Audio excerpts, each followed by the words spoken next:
yeah. Check it out. Kopana. Jano is 309 ngang. They kiss my nigga shit. Rayo charai. The mega represent.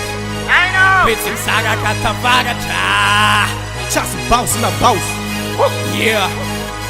Genuine. Hey. Hazamanga ngana harale la mi chaka fenga ngasi boterwe ifal fongela Mayeneza. Mayeneza. Poema erneka. Hazamanga ngana harale la mi chaka fenga ngasi boterwe ifal fongela Mayeneza. Mayeneza. Poema erneka.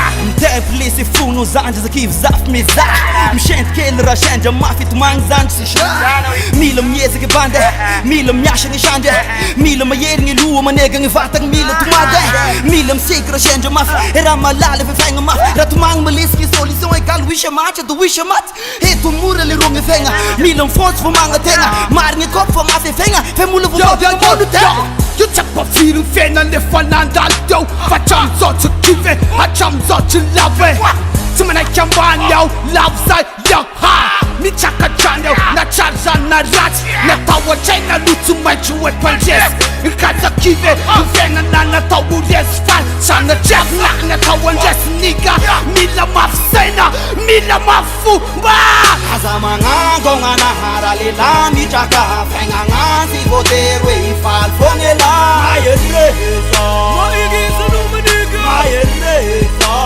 Poema erneka. Hazamanga ngana harale la mi chaka fenga ngasi boterwe ifal fongela Mayeneza. Mayeneza. Poema erneka.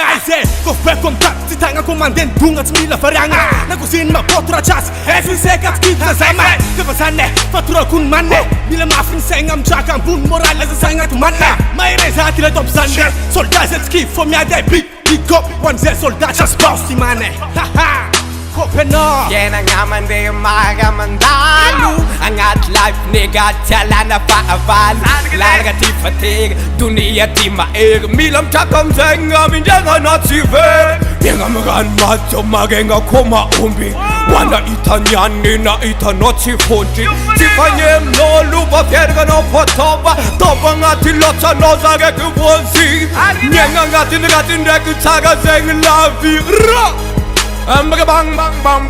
Hazamanga ngana harale la mi chaka fenga ngasi boterwe ifal fongela Mayeneza.